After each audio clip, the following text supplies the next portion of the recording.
नमस्कार दोस्तों, मार्गदर्शन पे आपका बहुत बहुत स्वागत है।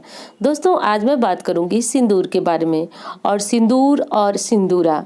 दोस्तों जैसा कि हम सभी जानते हैं कि सिंदूरा जो है विवाह के समय हमें ससुराल पक्ष से मिलता है, यानी स्त्रियों को ससुराल पक्ष से मिलता है।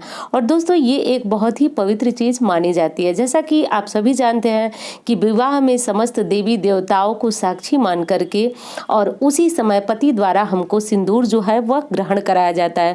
दोस्तों शास्त्र तो ऐसा मानता है कि सिंदूर सिर्फ सिंदूर नहीं है, ध्यान से सुनिएगा मेरी बात, सिंदूर सिर्फ सिंदूर नहीं है। विवाह के पूर्व स्त्रियां लड़कियां जो हैं वह बीच से मांग निकालती हैं। तो देखिए आजकल तो सारी चीज़ें जो है थोड़ी सी मॉडर्न हो गई है और मॉडर्न के चक्कर में कोई बीच से मांग निकालना नहीं चाहता है, परंतु शादी में ये रीति अब भी निभाई जाती है, हर जगह पे निभाई जाती है कि बीच से मांग निकाली जाती है। और दोस्तों उसके बाद जब विवाह में शादी सिंदूर जो है पति के हाथों से भरवाया जाता है तो उसका एक अर्थ ये होता है, सिर्फ यही अर्थ होता है, ध्यान से समझिएगा कि एक तरफ की जो लाइन होती है यानी एक तरफ का जो हिस्सा होता है वो ससुराल पक्ष की इज्जत होती है और दूसरी तरफ की जो होती है वह मायके की होती है।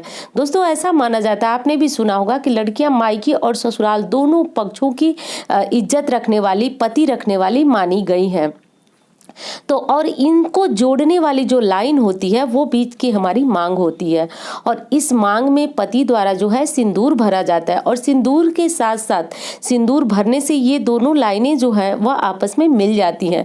किससे मिल जाती हैं? सिंदूर से। और ये सिंदूर जो है पति द्वारा भरा जाता है। तो शास्त्र यही कहता है कि इन बीच के खाली हिस्से को भरने वाला जो पति होता है वह पत्नी को ये जिम्मेदारी देता है कि वह मायके और ससुराल दोनों में सामंजस्य बनाए रखें। तो दोस्तों ये तो हो गई सिंदूर की बात और आप समझ सकते हैं और मैं क्या हर सुहागिन स्त्री जानती है कि उसके जीवन में सिंदूर और उससे जुड़े जो सिंदूरा है उसका क्या महत्व है। दोस्तों सिंदूरा से जुड़ी हुई बहुत महत्वपूर्ण बातें हैं जिससे कि जो कि आप लोग आजकल बहुत ज़्यादा पूछ रहे हैं, प्रश्न बहुत ज़्यादा आ रहा है क्योंकि एक वीडियो मेरी थी पहले, बहुत पहले मैं चैनल पे डाली थी सिंदूर से जुड़ी हुई, तो शायद वो वीडियो अब आप लोग बहुत ज़्यादा देख रहे हैं और उससे जुड़े हुए प्रश्न भी बहुत ज़्यादा आ रहे हैं। एक प्रश्न ये आ रहा है कि मैंने उसमें बताया है कि सिंदूर जो है वह स्नान के बाद कुछ मुँह में रखने के बाद ही लगाना चाहिए।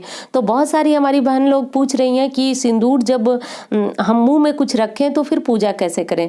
दोस्तों एक चीज़ आप जान जाइए कि हो सकता है कि आपके यहाँ का नियम ये हो कि आप पहले जो है कि सिंदूर भरें फिर उसके बाद कुछ खाएं, पर दोस्तों आपकी स्थानीय मान्यता ऐसी होगी, ऐसा मैं नहीं कह रही हूँ कि आपके यहाँ ये नियम नहीं होगा, होगी स्थानीय मान्यता, पर जो हमें बताया गया या फिर जो हमने पढ़ा है वो यही पढ़ा है कि स्नान के तुरंत बाद जो है सिंदूर नहीं भरना चाहिए। अब बात पूजा की आती है तो देखिए स्नान करके आप तुरंत आ रही हैं तो उसके बाद आप एक दाना चीनी का भी डाल सकती हैं, इससे आपके पूजा करने में किसी प्रकार की समस्या नहीं होगी। अगर आपको लग रहा है कि आपका मुख जूठा हो जाएगा तो ऐसा कुछ नहीं है, आप स्नान के बाद एक चीनी का दाना, एक मिश्री का दाना कुछ भी ले सकते हैं। जैसा कि आप सुनी होंगी शास्त्र की बात भी कि स्नान के तुरंत बाद जो श्रृंगार है वो नहीं किया जाता है, तो इसका एक शास्त्रीय नियम है या हमारा शास्त्र भी यही बताता है कि स्नान के बाद आप कुछ और कार्य करें, कुछ ना कर सके तो आप कम से कम मुंह में कुछ ऐसी वस्तु रख लें जिससे आपका मुख और शरीर अपवित्र न हो, जिसके बाद आप पूजन कर सकें। तो और उसके बाद ही आप अपने मांग में सिंदूर भरें, कंघी करें, जो भी करना है आपको करें, तो इसमें कोई दोष नहीं है। और रही बात ये, तो आप जैसे पूजा करने जा रही हैं तो आप पूजा करेंगी उससे पहले अगर आप घर में सिंदूर आप अपने देवी देवता को जरूर चढ़ाती होंगी, तो जब आप सिंदूर चढ़ाएं तो उसी समय आप अपना मांग भर लें और मांग भरने के बाद आप पूजा कर सकती हैं। तो इस तरह से पूजा होगी। और रही बात, कुछ बहनें ये पूछ रही हैं कि मतलब हमारे यहाँ तो ये नियम है, तो दोस्तों हम किसी के यहाँ के नियम का खंडन बिल्कुल नहीं करेंगे। अगर आपके परिवार में ऐसा होता चला आ रहा है या फिर आप ऐसा करती चली आई हैं और आपको लग रहा है कि ये उचित है तो आप बिल्कुल कीजिए। मैं फिर कहूंगी कि मैं किसी के नियम का खंडन जो है बिल्कुल नहीं करूंगी। मैं बात करने वाली हूँ शादी के सिंदूरे से जुड़ी हुई। तो दोस्तों सबसे पहले तो ये आप जान ही गए कि सिंदूरा जो है कितना अधिक पवित्र होता है। यहाँ तक कि ससुराल में जब हम प्रवेश करते हैं तो उस प्रवेश के साथ साथ हमारे हाथों में जो है वह सिंदूरा होता है। दोस्तों इसलिए होता है कि हम इस घर में हमारा जो पहला प्रवेश है वह सिंदूरा के साथ हो, और भगवान करें, यानी ऐसी कामना की जाती है कि जब हम इस घर से विदा हों। विदा का अर्थ होता है दोस्तों कि जब हमारी आखिरी विदाई हो, अंतिम विदाई, आप सब समझ सकते हैं, तो भी हमारे हाथ में मतलब हमारे मांग में जो है ये सिंदूर रहे। तो इस सिंदूरा लेकर के प्रवेश करने का, गृह प्रवेश का सिर्फ और सिर्फ यही कारण है। तो अब आप सभी समझ गए होंगे कि सिंदूरा जो है हमारे जीवन में कितना महत्वपूर्ण है। पर दोस्तों जैसा कि सिंदूरा होता है लकड़ी का, कुछ समय के बाद, शादी के 10 साल 20 साल के बाद हो सकता है कि वो कहीं से गिर जाए। जैसे बच्चे होते हैं तो कहीं ना कहीं से वो गिरा देते हैं, या फिर सिंदूरा टूट जाता है, या फिर उसमें खून लग जाता है। जैसा कि ये प्रश्न आप लोगों का आ रहा है कि बहुत ज़्यादा उसमें खून लग गया है। दोस्तों घबराने की कोई बात नहीं, खून लग गया है या कोई भी बात है, हमें उसको संभाल करके रखना है। जो चीज़ें बची हुई हैं वो संभाल करके रखना है। और बहुत ज़्यादा खून है तो आप चाहें तो ऊपर से उसको धूप वगैरह दिखाती रहें तो उसमें खून लगने जैसी समस्या नहीं होगी। तो इस बात का ध्यान रखिए। और रही बात इसको रखने की कि सिंदूरा को कहाँ रखें, तो दोस्तों सिंदूरा को आप अगर रखने का सबसे उचित स्थान चाहते हैं तो आप घर में उत्तर दिशा की तरफ रखें या फिर पूर्व दिशा की तरफ रखें। ये स्थान जो है सिंदूरा रखने का सर्वश्रेष्ठ स्थान जो है माना जाता है। अब बात करूंगी कि किधर बिल्कुल भी भूल करके आपको सिंदूरा नहीं रखना है अपना। तो दोस्तों सिंदूरा जब भी आप रखें तो दक्षिण की दीवार से चिपका हुआ कोई रैक हो, कोई अलमारी हो, तो उसमें आप न रखें। इस बात का ध्यान रखें क्योंकि दक्षिण दिशा जो होती है यमराज की दिशा मानी जाती है, और सिंदूरा जो है वह बहुत ही पवित्र चीज़ मानी गई है। तो दक्षिण की दीवार से बस हटा करके और चाहे जहाँ भी हो आप इसे रख सकते हैं। दूसरी चीज़ रखने में एक और सावधानी है दोस्तों कि इसको कभी भी खुला नहीं रखना चाहिए। जब आप जो इसे सिंदूर भर लें उसके बाद किसी रुमाल में या फिर किसी कपड़े में बांध करके तो ही रखें, कभी भी सिंदूरे को खुला न रखें। दोस्तों पहले के समय में तो हम लोग देखते थे कि जो हमारे यहाँ बड़े बुजुर्ग औरतें हुआ करती थी वो लोग अपने हाथों से बुनाई कढ़ाई करके और उस सिंदूरे को की आकार का एक बहुत सुंदर सा उसके ऊपर का कवर बना देती थी। पर अब ऐसा नहीं हो सकता। कोई अगर जानता है तो करे इस तरह की कलाकारी, नहीं जानता है तो एक रुमाल ले ले बड़ी सी लाल रंग की, पीले रंग की, या फिर कोई कपड़ा ले ले और फिर उसमें अच्छी प्रकार से इस सिंदूर को बांध ले, और बांधने के बाद इसको जो है कहीं सुरक्षित स्थान पे रख ले। एक बार फिर बोलूंगी कि टूटने की नौबत ही नहीं आनी चाहिए, क्योंकि हमें इसको बहुत अधिक संभाल के रखना चाहिए। हो सके तो आप अपनी अलमारी में गहना ज्वेलरी जिस प्रकार संभाल के रखती हैं उस तरह से ही इसको संभाल के रखना चाहिए।